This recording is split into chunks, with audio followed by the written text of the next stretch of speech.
रातों में हम जग रहे थानों में, और हम लोग पहरा थानों में दे रहे, हर तरीके का काम कर रहे, और हमारे साथ सौतेला व्यवहार हो रहा। कमांडेंट को पैसा दिया जा रहा है, उसको वेतन दे रहे, हमें मान्यता दे रहे। क्या आपको नहीं दिख रहा कि हमारे साथ सौतेला व्यवहार हो रहा? और हिमाचल में कुछ है, बिहार में कुछ है, उत्तर प्रदेश में कुछ है, मध्य प्रदेश में कुछ है, कश्मीर में कुछ है। ये अलग अलग पैसे क्यों बांट दिए? काम तो सब एक जैसा ले रहे हो सारे होमगार्डों से, तो क्यों अलग अलग मानदेय दे रहे हैं आप लोग? आप हमारे बारे में नहीं सुन रहे। आप क्या चाहते हैं कि हम सब होमगार्डों की लाशें सड़कों पे आ जाएं? जब ही आप सुनेंगे क्या? हम लोग बहुत इतनी महंगाई हो गई है, हम लोग बहुत परेशान हैं। हम लोग को सरकारी कर्मचारी का दर्जा दीजिए, जैसे हम पुलिस के बराबर काम कर रहे हैं वैसे हमें वेतन भी दीजिए। नमस्कार, मैं हूं अटल बिहारी शर्मा। आप देख रहे हैं आवाज जन जन की, अपराध भ्रष्टाचार के खिलाफ आवाज। आपको बता दें कि इस समय हम राजधानी लखनऊ के बुलाकी अड्डे पर मौजूद हैं, जहां पर आज गणतंत्र दिवस के अवसर पर यहां पर होमगार्ड की संख्या है और ये लोग भारी संख्या में यहां पर एकत्रित हुए थे, झंडारोहण किए और ये होमगार्ड की समस्याओं पर चर्चा भी किए। आपको हम बता दें कि यहाँ पर उत्तर प्रदेश के नहीं बल्कि बाहर के भी और अदर प्रदेशों से आए हुए लोग यहाँ पर हैं। और एक कहावत कहा गया है कि जब आदमी को कोई समस्या होती है, कोई परेशानी होती है, तभी वो अपनी बातों को रखने के लिए, अपील करने के लिए आगे आता है। ऐसा ही मैं अपने सहयोगी से कहूंगा कि तस्वीर में दिखाएं कि ये होमगार्ड के जवान हैं, ये होमगार्ड के जवान हैं और यहाँ पर ये सब होमगार्ड के जवान हैं। और जब कहीं पर इनकी आवश्यकता पड़ती है तो इनको खड़ा कर दिया जाता है, वो चाहे ट्रैफिक चलवाने के लिए या फिर किसी वीआईपी की ड्यूटी में इनको लगा दिया जाता है। लेकिन इनके साथ कहीं ना कहीं से दुर्व्यवहार हो रहा है। इनकी जो ज़रूरत है उन ज़रूरत को पूरी नहीं की जा रही है, इसीलिए इन लोगों को कहीं ना कहीं से दिक्कत भी है और अपने मांगों को लेकर काफ़ी उत्तेजित भी हैं।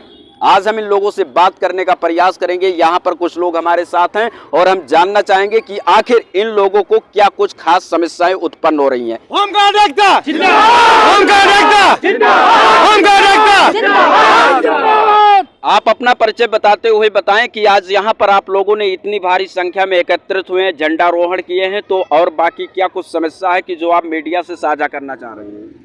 ये समस्या तो पूरा देश और प्रदेश भी जानता है, पूरा भारत का नेतृत्व जानता है।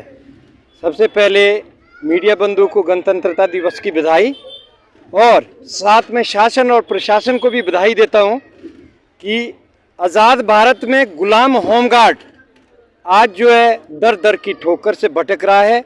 मोदी साहब, आपने एक वादा किया था कि कन्या जो है उनकी हम रक्षा करेंगे। जम्मू कश्मीर में गृह रक्षा होमगार्ड के साथ क्या हुआ, ये गृह रक्षक ही जानते हैं। हमारा ये मुद्दा वॉलेंटियर शब्द को ख़त्म करने का है। कोर्ट से हमने जो हक लिया है, वॉलेंटियर शब्द ये हटाना था। आपको चिट्ठी पत्र के माध्यम से भी अवगत कराया और अमित शाह जी के लिए 5 लाख लेटर जो है होमगार्ड द्वारा पूरे भारत से दिए गए। आज विकट समस्या में आज़ाद भारत में गुलाम होमगार्ड जो है परेशान है, बेबस है। सुप्रीम कोर्ट ने डिसीजन तो दिया, ये आधा मरा और आधा जिंदा है। ऐसा हमारे साथ क्यों है? क्या खिलवाड़ है?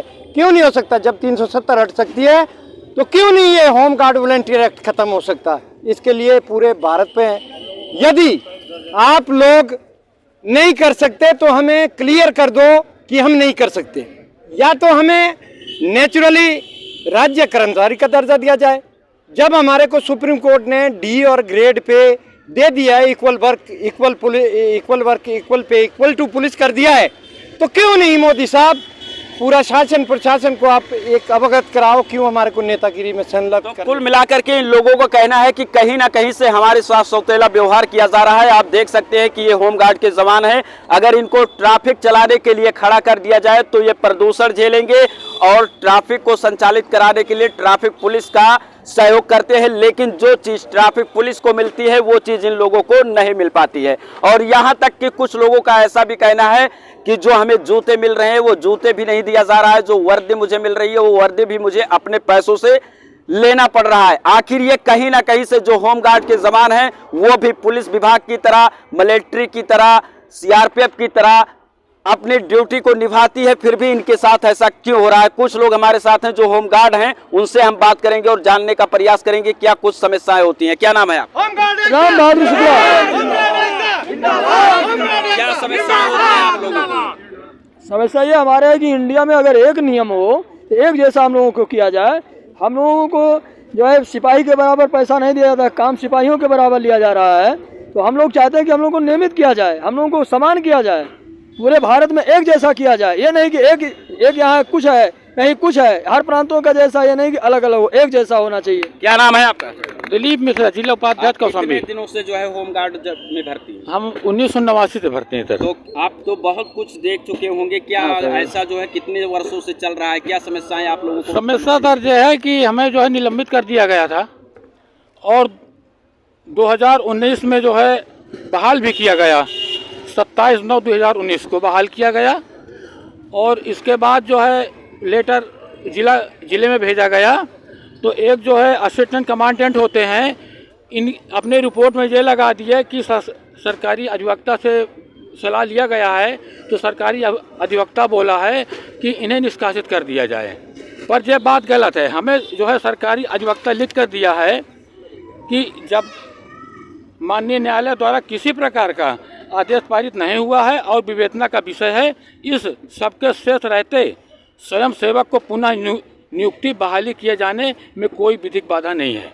और आज तक कुछ अब ये आप देख सकते हैं कि महिलाएं भी हैं और ये महिला भी हैं, ये भी जो है वो बाकायदा वर्दी में है और इस समय ये भी यहाँ मौजूद हैं। क्या कुछ कहना चाह रही हैं? मेरा नाम वसीम अख्तर है, मैं महिला होमगार्ड्स हूँ और मैं कहना ये चाहती हूँ मोदी साहब से कि कन्याओं के लिए, महिलाओं के लिए उज्ज्वल योजना, कन्या के लिए सारी योजनाएं चल रही। क्या हम लोग महिला नहीं हैं? हम लोगों का दर्द योगी साहब आपको नहीं दिखाई देता है? जो हमारे साथ सौतेला व्यवहार हो रहा है, हमारे अधिकारी, कमांडेंट, बीओ और क्या कहते ये लोग सब लोगों को, और रनर और चपरासी, ये सब वैतनिक हैं। और हम जो काम कर रहे हैं आपके मैदान में खड़े होकर धूप में हम सह रहे, ट्रैफिक हम कर रहे और क्या कहते हैं नाइट में, रातों में हम जग रहे थानों में और हम लोग पहरा थानों में दे रहे, हर तरीके का काम कर रहे और हमारे साथ सौतेला व्यवहार हो रहा। कमांडेंट को पैसा दिया जा रहा, उसको वेतन दे रहे, हमें मान्यता दे रहे। क्या आपको नहीं दिख रहा कि हमारे साथ सौतेला व्यवहार हो रहा?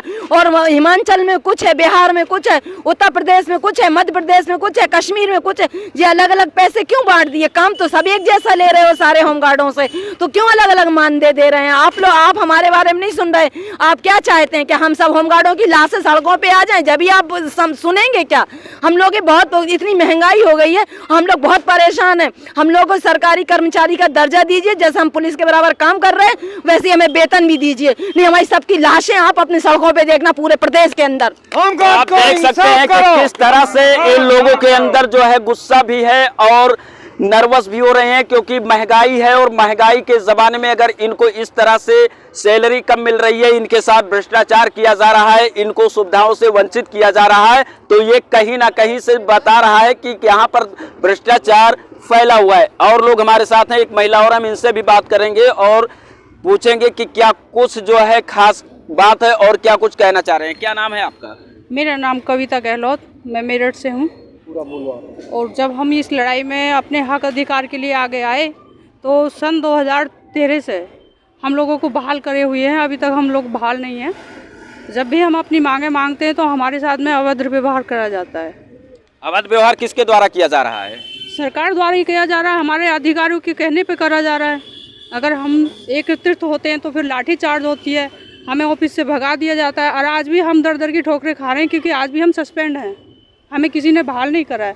यही प्रार्थना है कि हम सबको एक निगाह से देखा जाए और हमारे आगे ये जो नियमितीकरण का शब्द है ये हटा दिया जाए, तो फिर सबके साथ ये समस्या ना हो जो हमारे साथ हो रही हैं।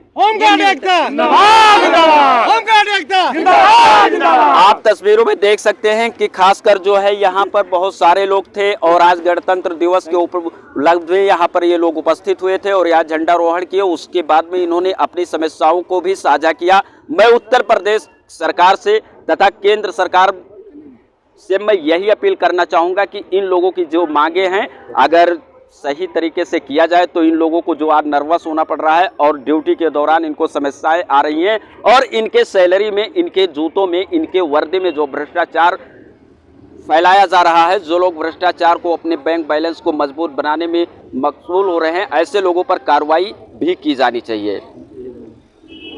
मैं इस संस्था के लोग हैं, इनसे भी जानने का प्रयास करेंगे कि आखिर ये क्या कहना चाह रहे हैं। क्या नाम है सर? मेरा नाम रामेंद्र कुमार यादव है। मैं प्रदेश अध्यक्ष होमगार्ड संघ का हूँ। आज पहले तो मैं आप लोगों को बहुत बहुत मीडिया कर्मियों को धन्यवाद दूंगा कि इनकी दिशा दशा जैसे देखी है।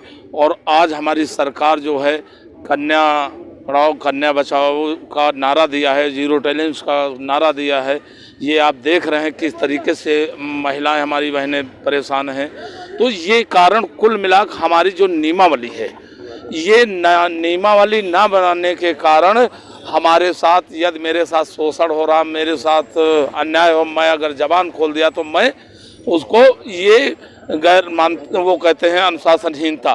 खुद अनुशासनहीनता कर रहे हैं, इनकी जेब से पैकेट निकाल रहे हैं। यदि मैं कहता हूँ मेरा ये पैकेट दे दो, कहता आपका नहीं ये मेरा पैकेट है, तो इस पे तत्काल नोटिस दे दी जाती है। और मैं यही कहूँगा अब वो समय आ गया, मैं ऑल इंडिया 2900 राज्य एक होके यदि माननीय प्रधानमंत्री नहीं सुने हमारे लोगों की, हमारी ऑल इंडिया स्तर पर या तो नियमावली बनाई जाए, अगर मैं केंद्र सरकार का बल या स्टेटों को स्टेट का बल मानते हैं तो वो स्टेट स्तर पर हमारी नियमावली बनाए, तभी हमारे साथ न्याय होगा, हमारा हक मिलेगा।